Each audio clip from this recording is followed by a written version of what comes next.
Hello fellow Star Wars fans, my name is Starrapter. Welcome back to the channel. This is my spoiler-free review for Star Wars Crimson Climb, written by E.K. Johnston. This one won't be out until October 10th, but you can pre-order it now wherever books are sold. I have a link to its Amazon page in the description down below. Now, before we get started, I want to send a very special thanks to the people over at Disney Lucasfilm Press for sending me this one a little bit early, and I'm just so close to my subscriber goal of 2,000 subs, so go ahead if you haven't already and subscribe to the channel if you like this video and the content that I create. Now, let's finally get started. So where does this book take place? What is it about? This is obviously about Qi'ra and how she gets initiated into Crimson Dawn. So if you are a fan of Solo, if you've watched Solo, there is a little bit of a time jump in Solo from Corellia to where she is found by Han years later on the First Light serving under Dryden Voss. So this is really how Qi'ra gets to that point. How does she go from a scumrat on Corellia, working for Lady Proxima, to working as a lieutenant, a higher up in this huge criminal syndicate called Crimson Dawn? So this book is solely about Qi'ra. This is the main character. There is no other perspectives. There's plenty of side characters in this, which I'll talk about, but we have Qi'ra as the main person. And what E.K. Johnston manages to do with the story is she really shows that evolution of the character of Qi'ra, who is played so well by Emilia Clarke in Solo. Seeing her as this vulnerable type character, working her way through Lady Proxima's designs and all that, and then having the toughness to be able to withstand so much trauma, so much violence. This book, let me tell you, it's a YA novel, it's a young adult novel, but at times it looked like it was a regular Delrit novel, because I will warn you, this has a lot of violence in it. A lot of violence against women specifically. So you might want to be ready for that, because there's some of that in here and I was not ready for it. I was like, oh wow, they went some places. E.K. Johnston went some places, but I think it was important to show that, because that's how we see Qi'ra becoming so strong and so tenacious and so steadfast in where we find her later on with leading a criminal organization.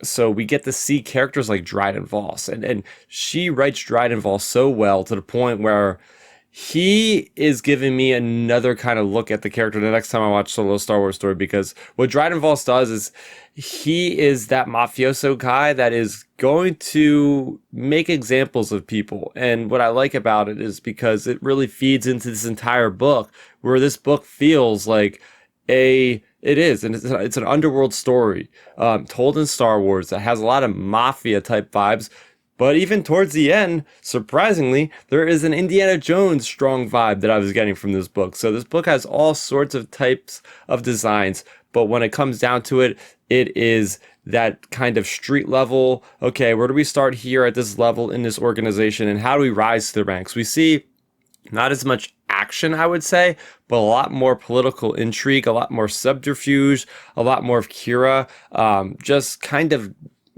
sacrificing some of her friends to kind of move up the ladder. We get to see where she is getting all this forward momentum. Where does she end up versus being, the girlfriend of Han to being a leader in the galaxy? How does that happen for somebody? What kind of things does she go through? I think E.K. Johnston does a great job of explaining and going through these inner monologues in Qi'ra's head about what she is doing, why is she doing it, and getting to connect with the reader about, okay, this is a big moment for her, yada, yada, yada. I like how Han Solo, even though he isn't in this book, and that's not really a spoiler because we know he's off on the training academy on Qi'ra in the Imperial Corps, but she has the dice as a way to kind of center herself, to ground herself throughout this book. I like how we kind of go back and forth to the dice and how they are an integral part of her character that she'll always come back to, why Han is such a big influence on her, and also somebody she's trying to get over with, right? They separated and she's trying to do her own thing here. I like that this story feels like it's part of a trilogy. And what I mean by that is we have Most Wanted, written by Ray Carson. We have the Solo novelization written by Mira Lafferty. I believe I got that right.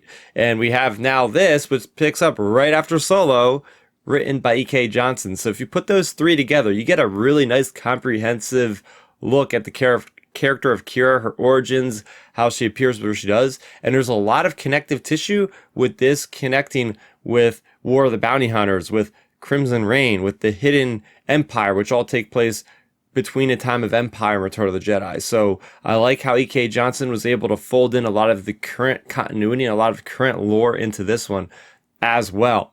I just really thought this was a fantastic book that really is a great example of how you do a deep dive on a character in between two different moments of their lives and seeing how we see her grow, right? This is perfect YA in the fact of, yes, we're seeing this younger character finding herself where she is going to belong and going through trials and tribulations to get there, and it feeling very satisfying. That last paragraph of the book just leaves me hanging, leaves you as the audience hanging, to really like, oh, I need to get another book. I need to get maybe a duology. Hopefully E.K. Johnston is able to write more of this character, because I know based on the timeline in this book, there is plenty of time left to play until we actually get to the point of Solo. This does not span the entire 3 years. It's a portion of that. So there's more story to tell in this space. And I gotta say, this one for me is an 8 out of 10. I really like this. If you're a fan of syndicates, if you're a fan of Crimson Dawn, if you're a fan of things like Black Sun and how everything's fitting together, I think this is going to be a book you're really going to enjoy. It's a lot darker. It's a very dark book. It's there's a little bit of hope. I won't say there's a lot of it, because it's basically about Qi'ra being greedy and just trying to vie for power. She's trying to get power. I will say this is the favorite book of mine by E.K. Johnston, so definitely pick this one up. If you're a fan of Solo Star Wars Story, if you're a fan of War of the Bounty Hunters, if you're a fan of Qi'ra especially, I think this is going to be a must-read for you. For more on Star Wars, for more on the content that belongs in a galaxy far, far away, you're already in the right place. Make sure you go ahead and subscribe to the channel. As I said, I'm so close to my 2K subscriber goal. Would really appreciate it if you guys join me on this positive Star Wars community channel here. That's going to do it for me, Starrapter. Thank you so much for watching, and may the Force be with you always. Thanks for checking out the video. Please hit that thumbs up symbol. It helps me know that I'm making content that you guys enjoy. And if you enjoyed this video, I also include 2 videos down below you guys should check out. And please consider subscribing to this channel. It helps support me, and it notifies you guys of when I get new videos up on the channel. You can also contact me on Twitter, Facebook, and Instagram at Starrapter.